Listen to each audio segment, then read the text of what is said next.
Fala galera, tudo bem? Grupo de alavancagem, Douglas Inácio, obrigado pela oportunidade de falar desse assunto aí. Você me convocou ontem, fiz um pequeno resumo aqui para falar sobre lei de incentivo, tá? Vou falar rapidinho dos principais pontos desse assunto. Lei de incentivo à cultura, vamos definir. Primeiro, lei é para todo mundo, tá, gente? Não existe essa lei, ela não é unilateral, ela não é para grupos milionários, só para políticos. Então, a gente precisa entender que lei é para todo mundo. Então, esse pensamento, esse afastamento que a gente tem sobre lei, me incomoda bastante. Incomoda todo mundo que trabalha principalmente eu que tenho uma relação muito forte com o setor público, que as pessoas acabam se afastando. Então, assim, eu não estou aqui para falar sobre lei, mas a gente precisa entender que existem leis que são, de uma certa forma, se relacionam com a vida da gente através de forma impositiva. Por exemplo, tem uma lei de trânsito, se eu não obedecer, eu vou tomar uma multa.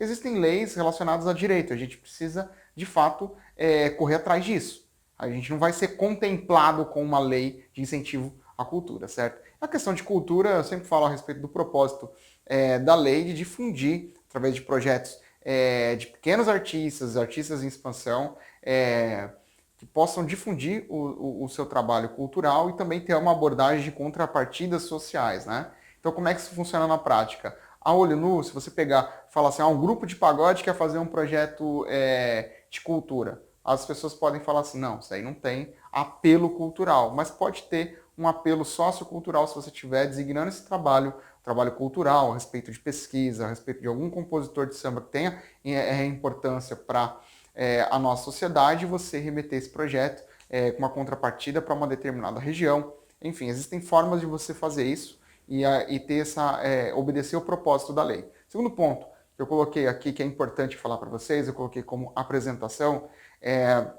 as pessoas me conhecem como um vendedor de shows, mas eu tenho sim uma atuação voltada para isso, já participei de projetos, já acolhi artistas, já estive em projetos tanto de lei de incentivo quanto de PROAC.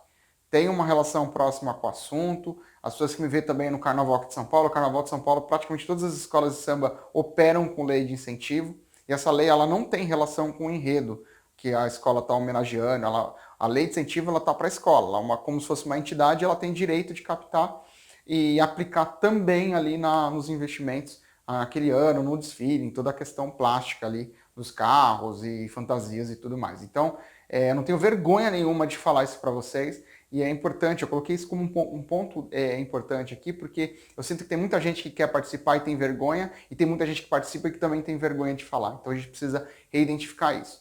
E com relação às propostas, eu acho que aí a gente começa a entrar no problema, e que o Douglas até falou a respeito de as pessoas que propõem isso, propõem aquilo, e a gente precisa repensar um pouco também que existe a corrupção e existe o corruptor. Não que isso seja de fato uma corrupção, mas a gente precisa entender que tem os dois lados da moeda. Que na maioria das vezes existem pessoas também que estão mal intencionadas querendo burlar a lei. Vamos lá, existem burocracias que a gente deve obedecer, existe um rito que você deve obedecer. E quem não quer obedecer esse rito, quer cortar caminho, padece de encontrar no meio do caminho pessoas que têm essas propostas, tá? Então, eu sempre considero a pessoa que está comprando aquilo muito mais nocivo para o mercado do que quem oferece. Quem te oferece simplesmente coloca algumas palavras lá e a pessoa compra.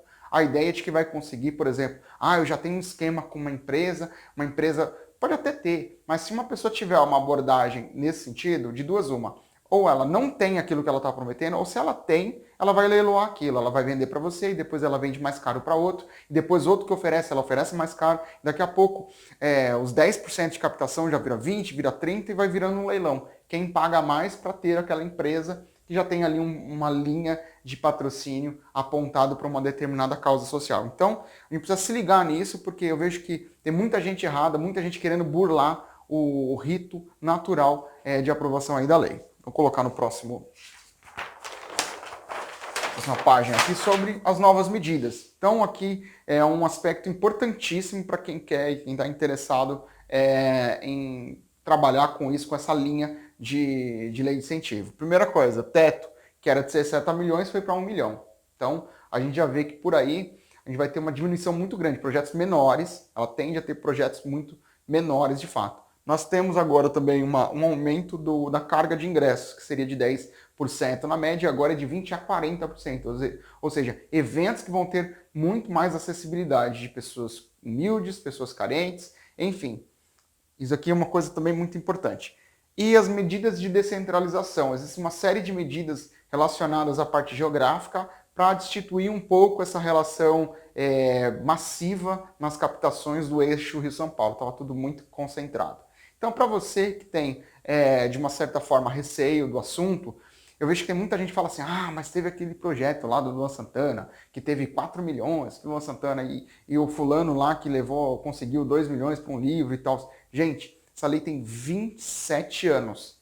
27 anos e mais de 47 bilhões que foram aplicados nessa lei, que foram revertidos em projetos culturais. Coloquei aqui para vocês a taxa de retorno de 1,59, significa que a cada R$ 1 investido, 1,59 volta, entendeu? Então, nós temos realmente uma prova de que a lei funciona muito bem. A lei, esses projetos que inclusive não foram captados, ganharam autorização e depois foram impugnados, eles não representam nem 1%, e a gente não pode pegar uma lei e simplesmente manchá-la por uma base, por uma representação tão pequena. Entendeu? Então, se você pegar esse número e dividir ele nos 53 mil projetos que nós já tivemos durante esses 27 anos aí de lei de incentivo, você vai ter uma média aí de projeto de 800, 900 mil reais por projeto.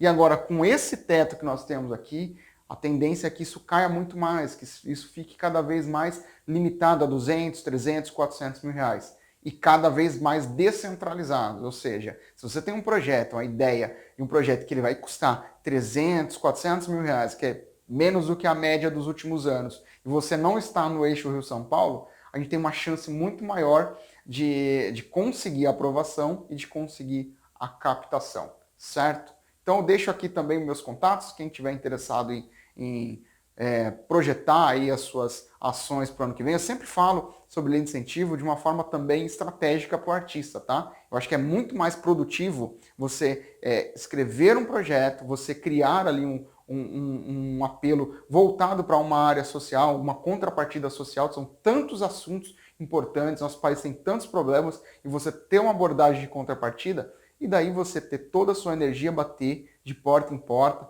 empresa em empresa, mostrar o seu trabalho, mostrar que você tem vontade de ajudar, é muito mais produtivo que ficar batendo de porta em porta em casa noturna. Ficar batendo de porta em porta, e não que eu seja contra, mas eu acho que se você tiver ali um projeto aprovado, e nem que você passe 6 meses para conseguir colocar e captar, ele vale muito mais, porque ele vai significar 1 ano de trabalho seu, entendeu? Então, deixo aqui meus contatos no grupo aí para vocês, se quiserem saber um pouco mais sobre o assunto, estou ao dispor, certo? Um grande abraço, Douglas Inácio, toda a galera do grupo de alavancagem. Tamo junto!